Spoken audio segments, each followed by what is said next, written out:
guess we are kicking off the content for the day. So welcome to our afternoon of hopefully what will be very interesting panels and conversation. I'm Kelly Granat. I'm a jury member on the Singleton Prize CEO Committee, and also in my time away from that, I am the co-CIO at Lone Pine Capital, which is an investment management firm based in Greenwich, Connecticut, and we have the distinct pleasure for this first panel of having Tony, who is a reputation precedes him, and we'll get into a bunch of his story, who's the founder of Doordash and has built, in my estimation, one of the best public companies sort of this last generation of digital businesses in the world. And we'll get into a bunch of different things, but just want to start by saying thank you for coming, and thank you to Tony for doing this. It's good to be here. So I thought maybe we would start with just a little bit about your background. I'm not sure who in the audience knows kind of your history, where you grew up, how you sort of came upon this idea for the company, and maybe get into a little bit of the origin story. Sure. I guess you can only tell these stories looking backwards. But so mine really starts mostly in Illinois. So I was born in China, and my family lived a classic immigrant story where they wanted to create a better life for me, brought me when I was 4 to Champaign-Urbana. We came to the U.S. with about $250 in the bank. Dad was getting his PhD at the University of Illinois, and Mom had to put food on the table, so she worked 3 jobs a day for 12 years. One of those jobs happened to be at a Chinese restaurant where I got the distinct privilege of moonlighting as a dishwasher for most of my childhood. So I first learned about restaurants and restaurant owners and small businesses as a pretty young child. But in truth, obviously, that wasn't. I wasn't thinking about starting a company back then. But if you were to fast forward, I guess, into adulthood, where I was actually at Stanford for business school, and a few friends and I were looking at projects to work on. What kind of united the group and formed the group was really this inspiration to help local business owners. So it was less about delivery, it was less about wanting to start necessarily something, but just working in the common area of small business. And so we spoke with hundreds of retailers, all categories, restaurants, retail, service, and discovered from one macaroon store owner in Palo Alto who showed us a book that was, like a 3-inch binder thick full of delivery orders she had turned down. She's this one-person show, and she had no way to fulfill the orders, which I thought was insane. I mean, this is 2013. How can you not do deliveries? It's been around since, I don't know, horses and pigeons and the like. And so we then go off and do a bunch of deliveries, so driving for FedEx, Domino's, a bunch of legacy carrier services in the Bay Area, and really realized, I guess a couple things. One of the things we realized was the way that deliveries are architected in this country, or frankly any country, it really hasn't changed much since the milkman, where you just kind of go door to door to door and then you make these drop-offs. Yet, when you think about how consumers buy things, they don't necessarily buy things according to some route or some schedule. They buy things whenever they need them. If you just flew in and you needed, your AirPods because you forgot them or you lost them, you want it now. You don't want the AirPod, on someone's delivery route. And so that was when we first started thinking, hey, is there an opportunity here to create last mile delivery if you started it from scratch? And then when we married that with the conversation with the macaroon owner and other restaurants, we actually looked at every category of local retail: restaurants, grocery stores, convenience stores, gas stations, flower shops, beauty shops, etc., and discovered that restaurants had the following kind of feature. One of them is it has the highest count of stores. So there's about 1 million restaurants in America, rough math, versus say 150,000 grocery stores. And the second feature was really a guess, which is, look, if there's anything to be delivered, it's probably going to be prepared meals. And that turned out to be true. And so that was really how Doordash got started. And when you look at today what the company has evolved into, international, lots of other categories, being an operating system for restaurants, other things, fulfillment, some of the announcements you made this week, how much of that was on sort of the whiteboard day one in terms of what this could become, or how much of it has been sort of evolving on the fly as you've sort of grown and scaled? I mean, some of it was, I think, in the back of our heads, and obviously some of it, were evolutions of how things became. But if you looked at our Y Combinator application video, which is really embarrassing, but people love to throw in my face because it's been watched, a bunch of times, I guess, on YouTube. It actually is eerily similar to the S1, which we filed in December of 2020 when we went public. And so I think that should give you a sense that there's some commonality where I think I talk about being the FedEx of local or something like this.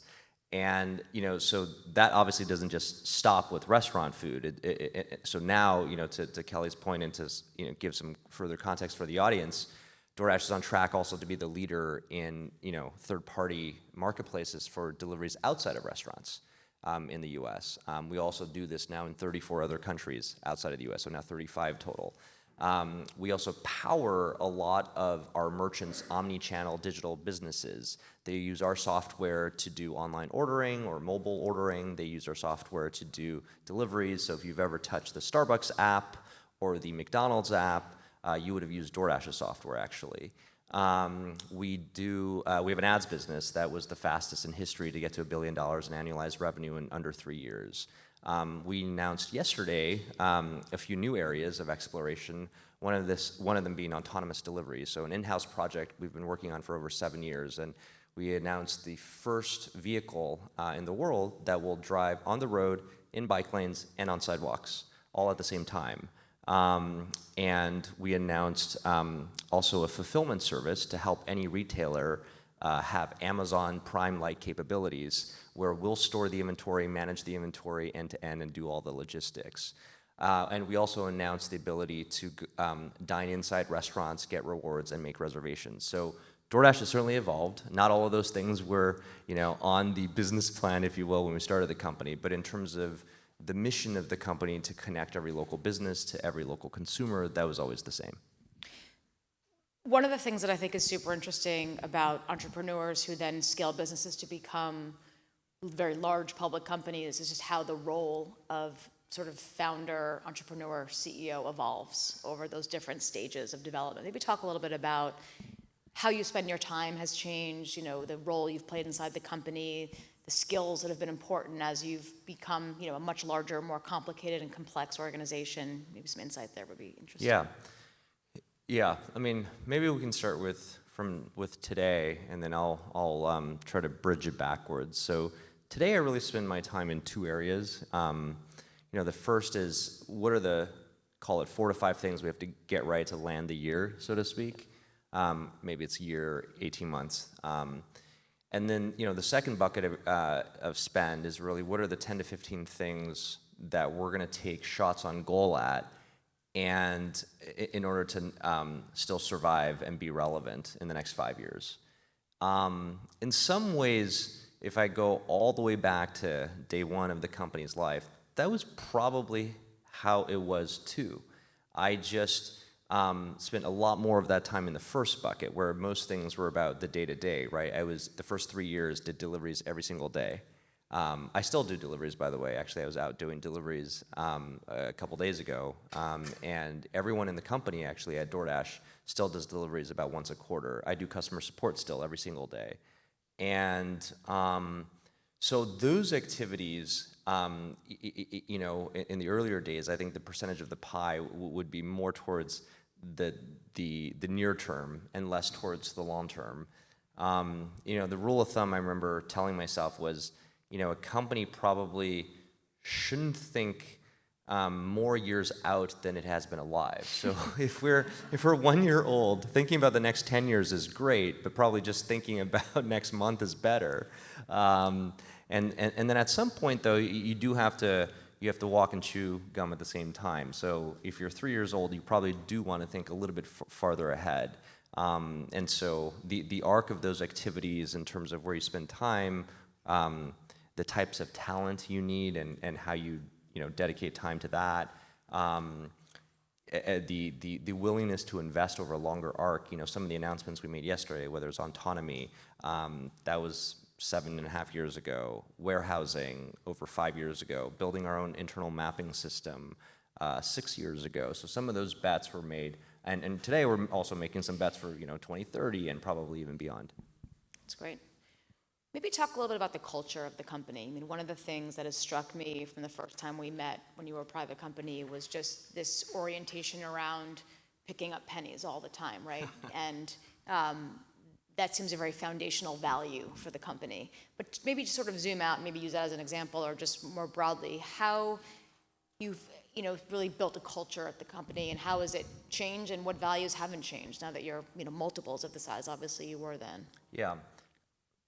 My take on culture is it's really 80% who you are and 20% who you aspire to be. I guess if I were to define it in a sentence, because I think otherwise it's extraordinarily difficult to be authentic to it if you're constantly trying to chase something that you're not. And so actually on culture, didn't really write down our values and set of operating principles until probably 2.5 years into the company's life, when we started observing kind of the early group of maybe 10 to 20 people that made us who we were. So I would just write down behaviors and stories. For example,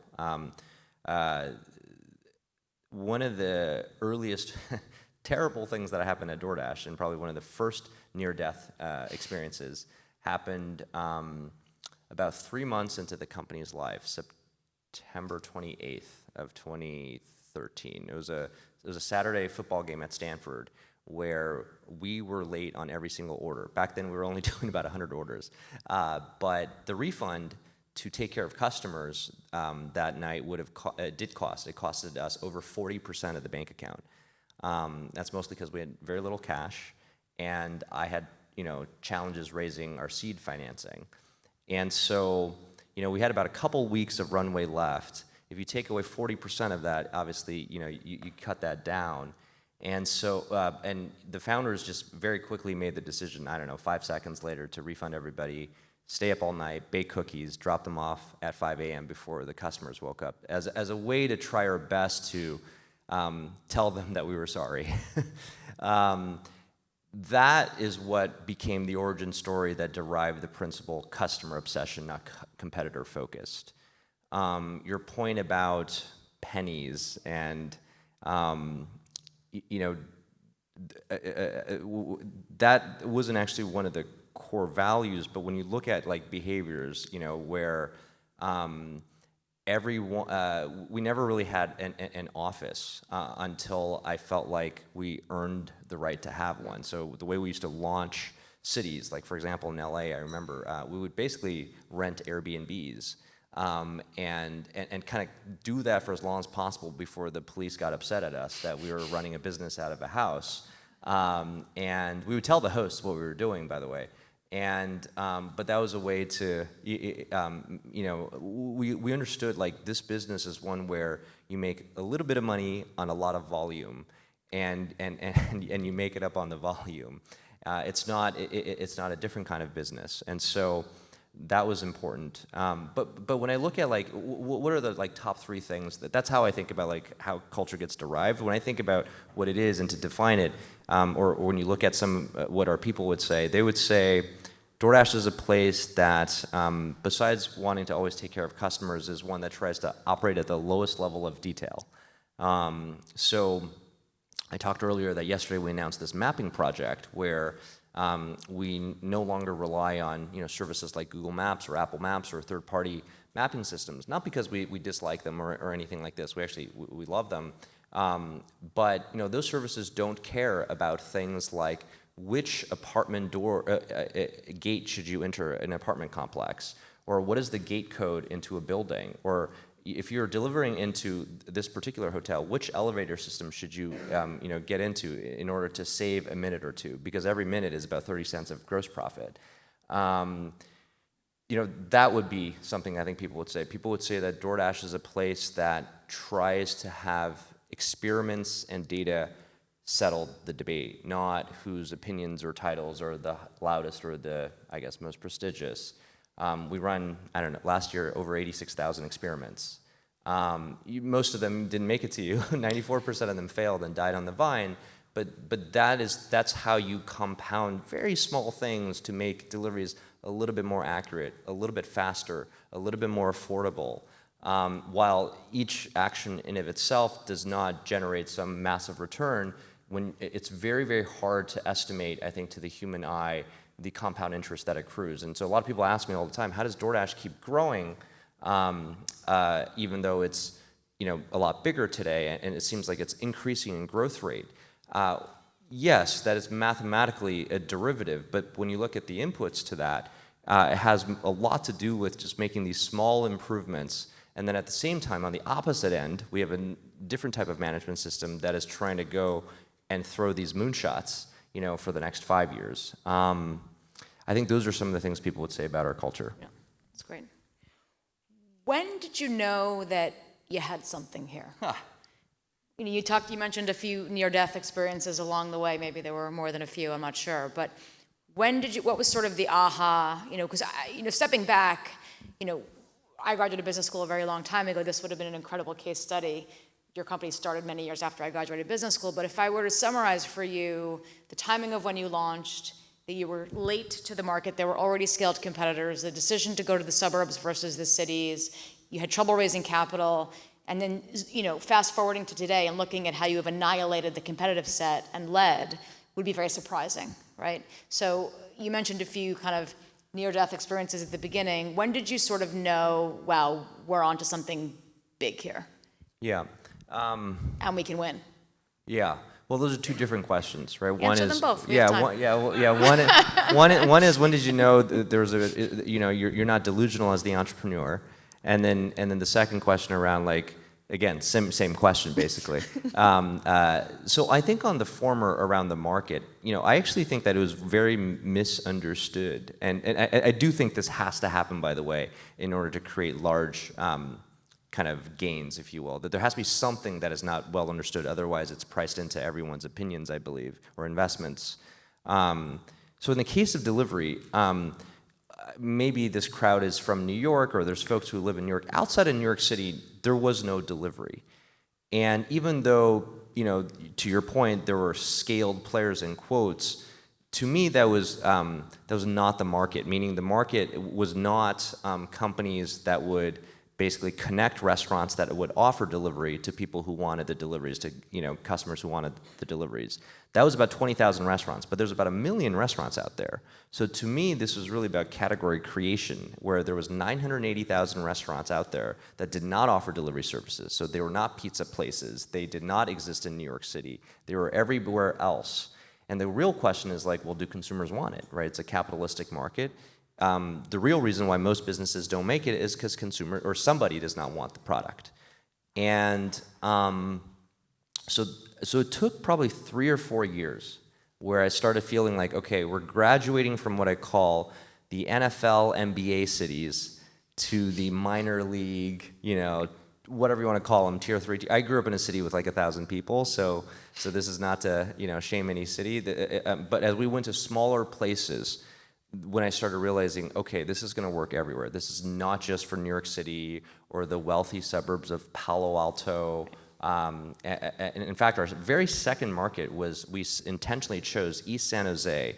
I don't know how well you guys know that area, but it is the closest set of zip codes in the Bay Area that reflects the national average household income, which at the time was about $58,000. This was in 2013. And so I think we had that glimpse in the first 3 or 4 years when the model, in terms of the second question about, when did we think we had something on competitors? Well, it was this dichotomy always in our head. On the one hand, as the entrepreneur, if you say that you have a differentiated product, the best measure, in my opinion, it's different for consumer products versus B2B, but and I can give you both metrics, but for consumer, it really is, what is your retention and usage? That is very hard to cheat. It's very easy to cheat revenue. It's very easy to cheat growth. It is extraordinarily difficult to cheat organic retention and frequency of use. And on that metric, we were always twice our nearest competitor. And so it had less to do with what does our app look like versus somebody else's app. People might say, well, all your apps are about the same. They do the same thing. I don't understand the differentiation. Our data told us that there was clear differentiation. But the dichotomy came when nobody wanted to give us capital. And so for about 3 years, it was like me wandering through the desert asking for like some water, where basically everyone had turned us down, that I stopped counting the number of rejections we received between 2016 and 2018. And you're right, there were moments where we didn't think we would make it. But when you looked at the numbers, if you worked at the company, and we lost a lot of people organically during this period voluntarily, so about 25% of the staff had quit on us. But for the 75% that remained, I think they stayed in part because they wanted to fight for one another, but also in part because they realized we weren't delusional, because they saw the growth was coming even though we had not spent $1 on marketing.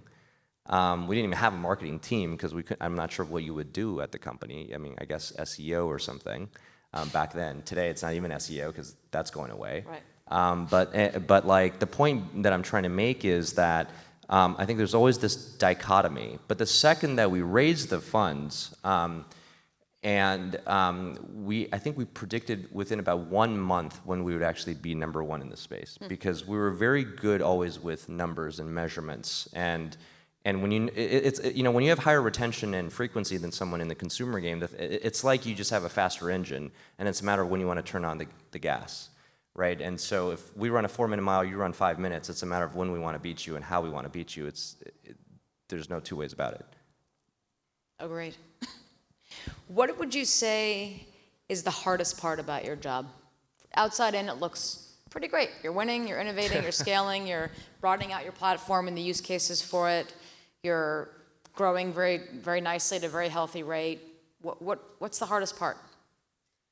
Well, the law of large numbers is a thing, and It's so real, yes. so it is hard to at $100 billion of scale in terms of the amount of activity that our marketplace facilitates to keep going at the rates we're going does require almost like what I call refounding moments. So I believe that every company goes through refounding moments if it wants to choose to do that, where I think it's a bit like saying, like, do you want to do the next hill climb? You just spent all this effort surviving, all these turns and twists and, falls and things like this.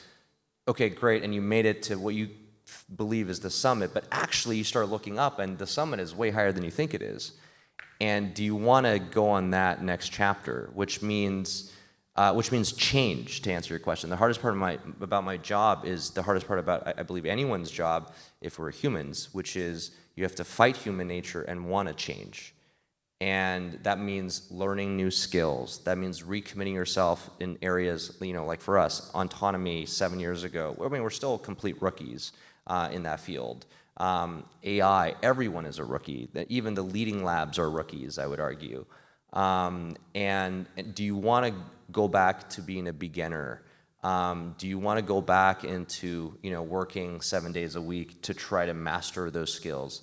Do you have the right leaders for some of these places? Because switching out people is extraordinarily painful, especially people I think who've given their all to do the previous hill climb with us.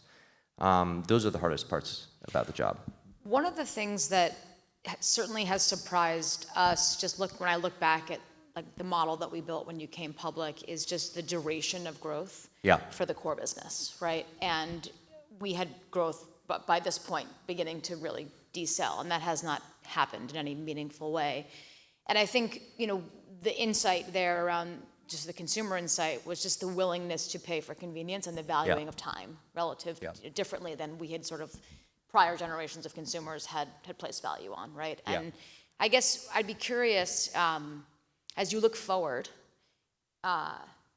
thinking about AI and a lot of the tools that are being created, and no one knows what's going to happen with agentic commerce and all of these things that are being thrown around. What are some of your behavioral predictions for the future on the consumer as you're thinking about it now?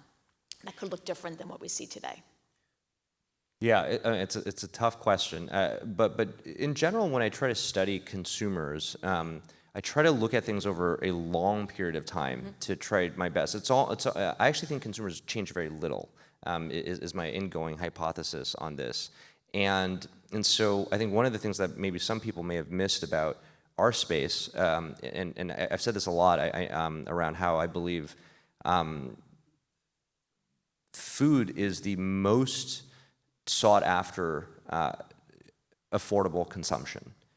And it's not because I'm trying to talk about our company, because if you actually study how it works, you got to go all the way back actually to the 1950s. This was actually kind of not hidden. This was like completely in plain sight in some ways, in the sense that, so if you looked at $1 of food spent in the 1950s, this is the earliest in which the Census Bureau started tracking this thing because of wars and things like this. You know, the data was kind of in flux. But if you started looking in the 1950s all the way to today, 75 years or so, you would find that in the 1950s, for the average American household, for $1 of food spent, about 75 cents of that dollar would be spent on groceries. This is in the 1950s. Today, it's about 40 to 45 cents spent on groceries, and 55 to 60 cents, on restaurant food. And if you actually look at this arc, it's only deviated in 2 years out of those 75. That's it. And this is actually true universally, globally, not just different numbers and things like this, but in terms of the general direction, if you will, or the direction of travel, it's the same. And so that would suggest, I believe, that consumer behavior does not change that much. It actually goes more in the direction, in this particular case, of convenience. And so when I study other types of behavior, you talked about agentic commerce. We can get into that. We can talk about other forms of behavior. We can talk about autonomy and what we see there. I tend to study things over a much longer period, because my general take is consumers don't change that much. Again, fighting human nature is really what I think building a company is about. And part of that is recognizing that it is tough to change consumer behavior because it takes a while. You're not going to give me any forward looks. That was a good dodge. That was a backward look, but we'll take it. It was interesting. Well, I did try my best to explain the food. I like the math around the cents at home versus the grocery. That was good, but I didn't answer the question. But that's good. That's part of being. That's a good segue to my next question, which is being a public company CEO. Here we go. So. How has it changed you? How has it changed the company? Talk about how being public has changed, and pick whatever dimension you think is relevant to answer the question. Yeah, I mean, I'm still learning. We're less than 5 years old as a public company. We went public December of 2020, so I think we're very early on that journey. I go back to like what are the things that maybe don't change, and then there certainly are things that have changed, and I generally bucket these into things that are in our control and things that are not in our control. So things that are in our control, and therefore things that have not changed that much about Doordash, is really what expectations we set on what's important. And we say that for instance, we went public, and to be fair, it was during COVID, so like in peak COVID, where I remember the president of the stock exchange said, "You're welcome to come, but there will be just one of you. That means you and me and nobody else." And I said, well, that sounds like a horrible party that nobody would want to go to. That's because nobody was invited, right? We weren't sure yet if you could go to these things, kind of congregate and things like this. And so we did it remotely, but right after the ringing of the bell and all that jazz, and I gave a talk to the company. About 10 minutes later, we went to our weekly business review, right? And that was intentional to set the expectation that what's important is our customers. And what's important is the input metrics.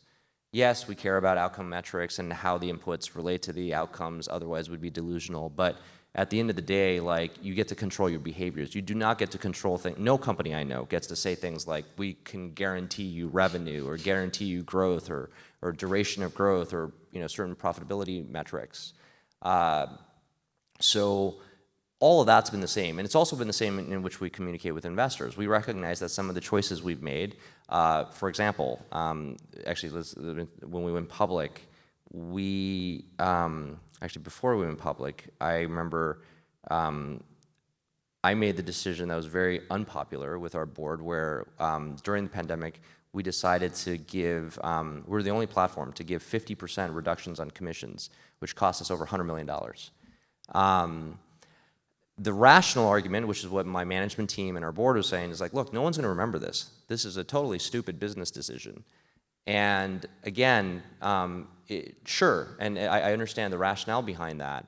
But to me, like when you take a step back about, back to an earlier question you asked about what do you want to stand for or what does the culture stand for, to me it's pretty simple. It's like when it's all said and done in your life,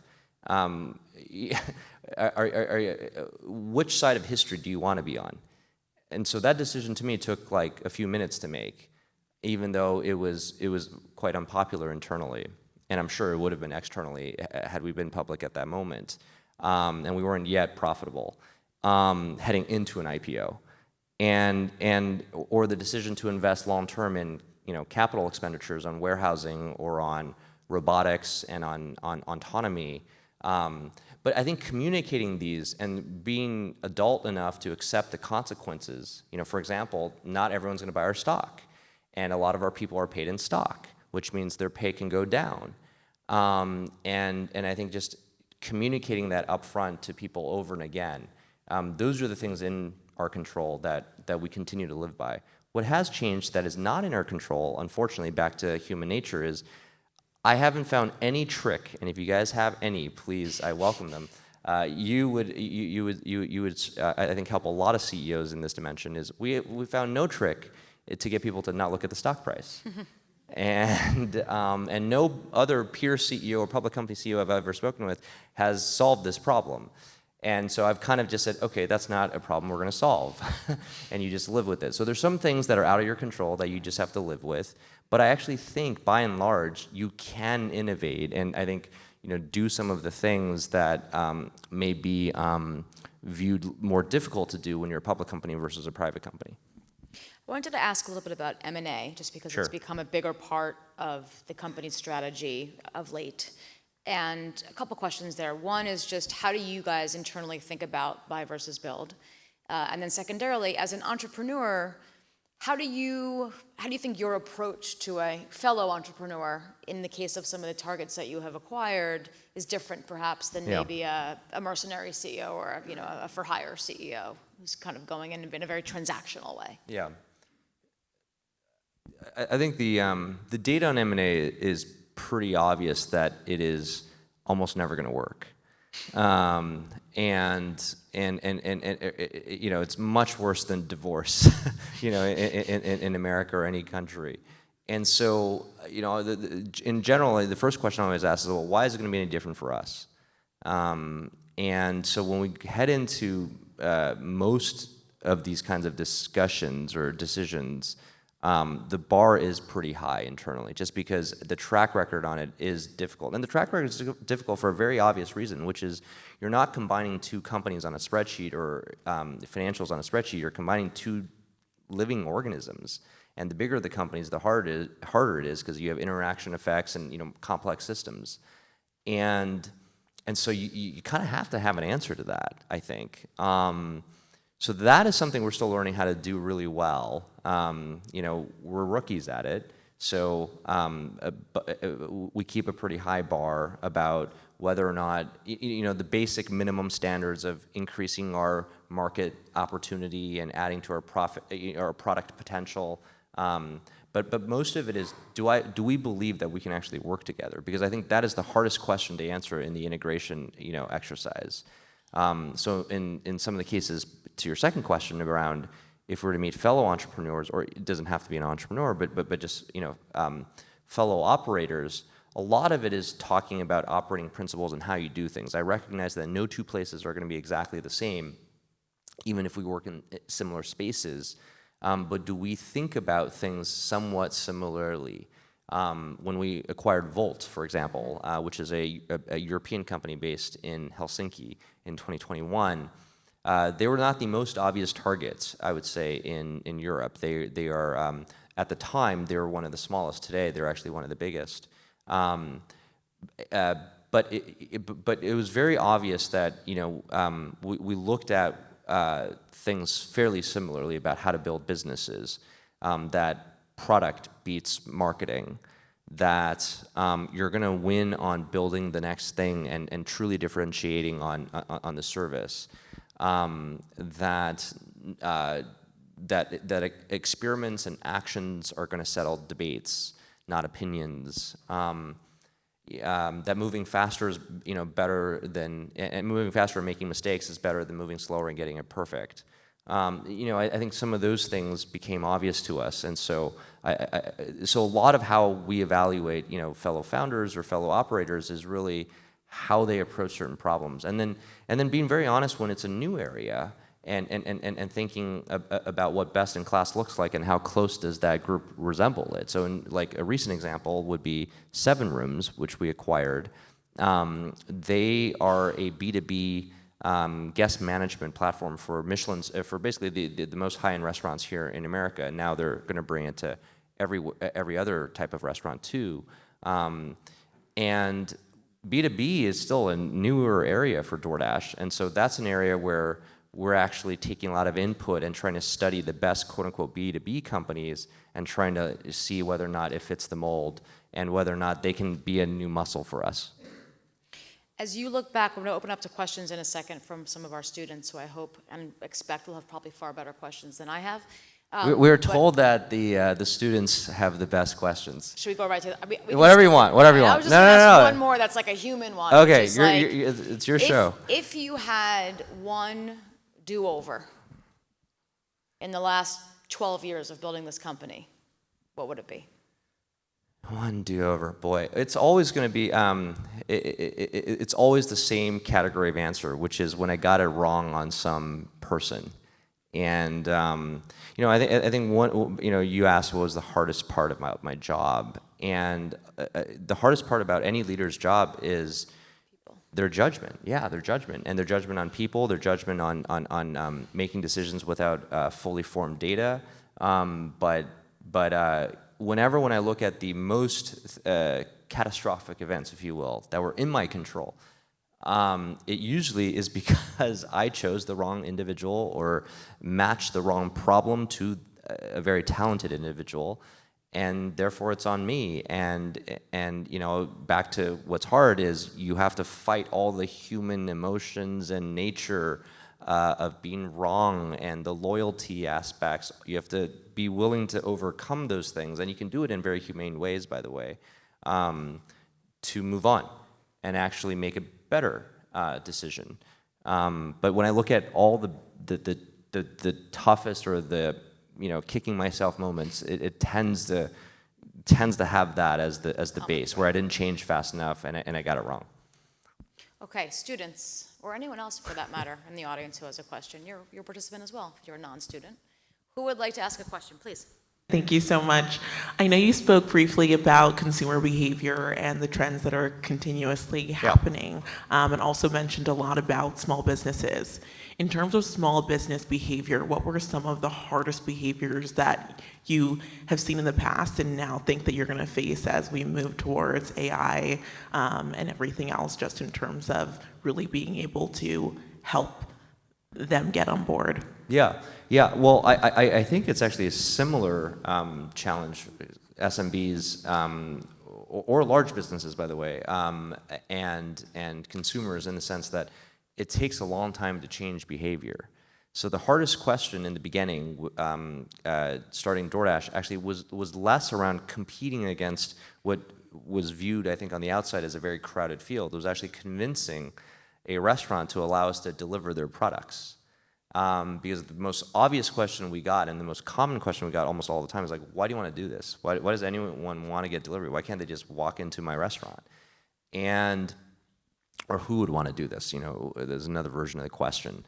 So in the case of the SMB, it's amplified or exacerbated in some ways, because when you look at like a business owner like my mom, who ran a Chinese restaurant for over 30 years, she's got, I don't know, maybe a to-do list of 40 to 50 items per day. She's one person. Okay, maybe a small staff on certain days, not every day.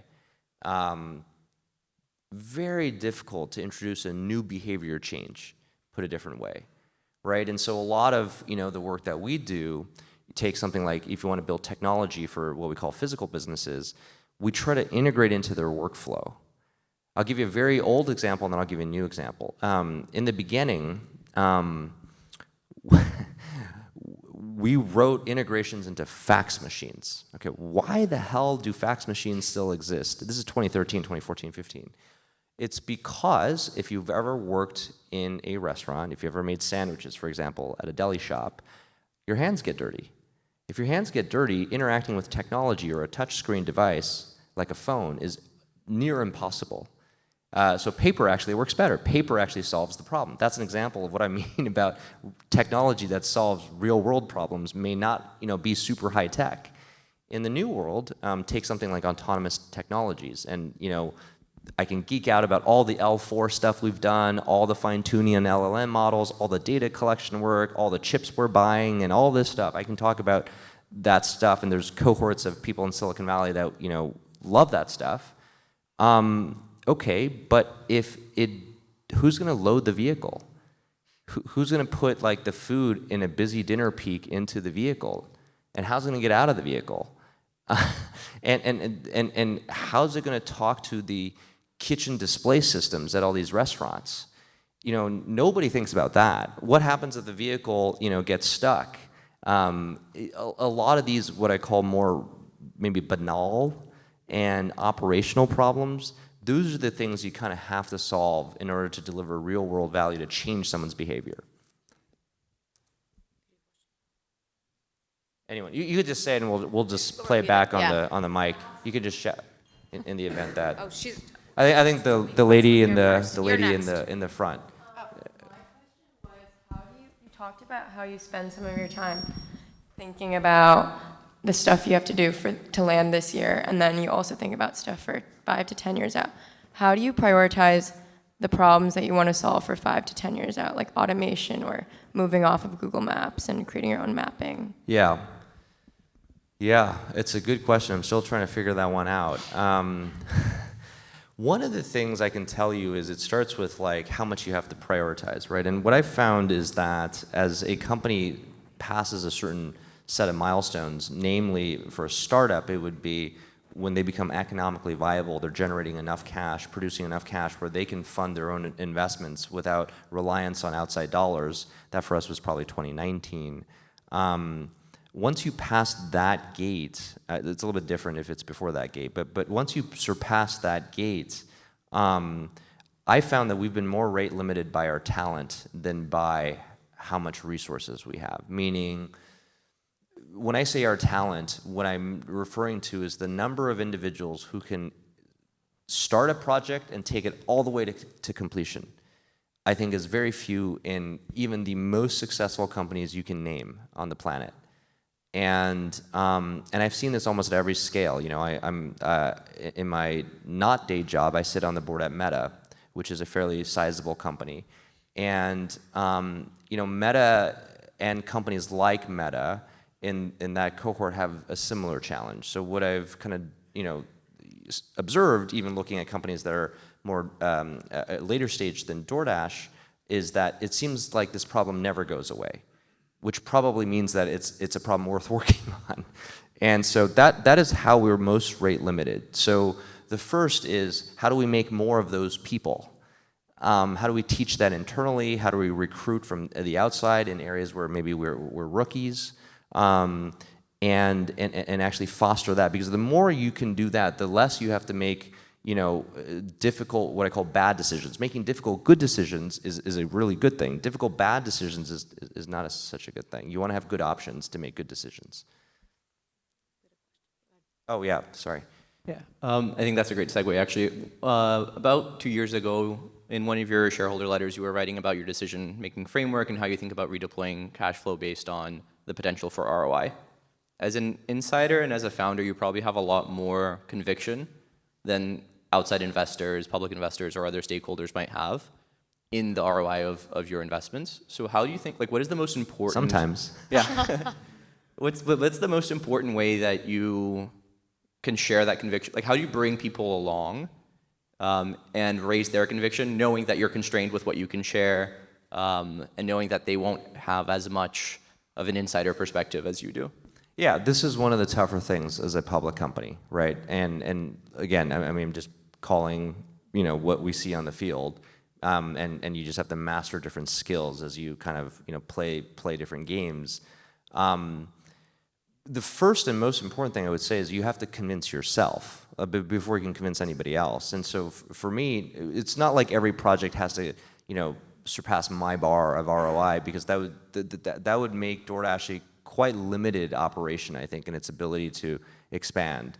But there are milestones in place. It's almost like every project internally is a startup in some ways, which has mostly odds of failure stacked against it, quite candidly. And it has to surpass milestones before it can, receive further capital. And I would argue you can take any big project. So for instance, something like autonomous delivery is a very audacious effort to try to go at it alone. And we wouldn't have gone at it alone if we felt like, someone else was doing it perfectly. But nobody wanted to seem to solve this problem. Everybody was focused on robotaxis. And so we felt like we had to do it based on, a set of criteria that nobody wanted to pursue.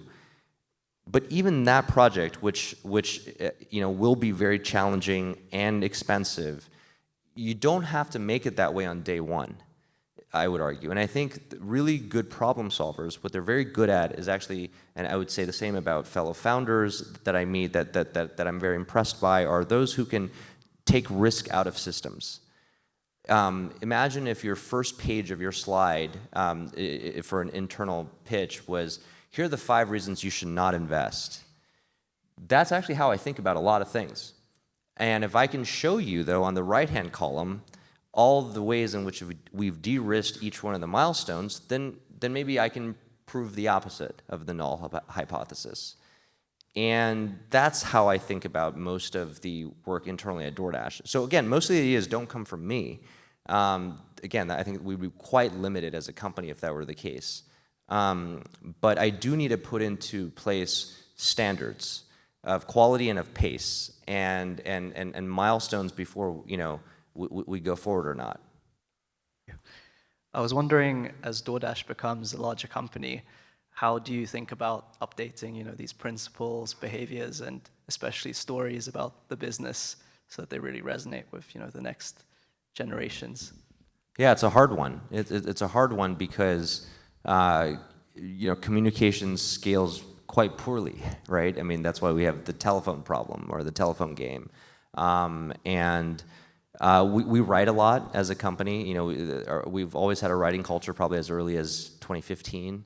But even that, at some point, is very difficult. So I don't think there's, unfortunately, like most things, most hard problems, like the one you're describing, do not have a silver bullet. Otherwise, it would not be a hard problem. And so for us, it's one of the hardest problems I'm trying to solve today is how do we get someone new who started yesterday at the company or today at the company and make them as successful as quickly as possible, because the organization is going to fight that. That's less true when the organization was just 4 of us in my apartment starting the company. But at 8,000 people, that's a lot more real. And when we're spread across 35 countries and across different businesses and products and things like this and time zones, that is a lot more challenging. And there's no one answer that has solved it. The only thing I can think of is you have to keep repeating the things through all forms of communication, all incentive design systems, and you also have to stay close to it as the leader. I think it's if there's anything to not give up, I guess. I realize one of the things you have to do when you grow up as a founder is you have to give up a lot of the things you once enjoyed doing, because there's people who are going to do it better than you, and there's people who are going to take it much farther than you. But one of the things that you can't kind of give up are the standards, the pace, and the things that matter in terms of what makes that company unique and authentic. And so that last part is something I still keep. That's, I think, a great place to end. Thank you so much for the Thanks, Kelly. conversation. I enjoyed it.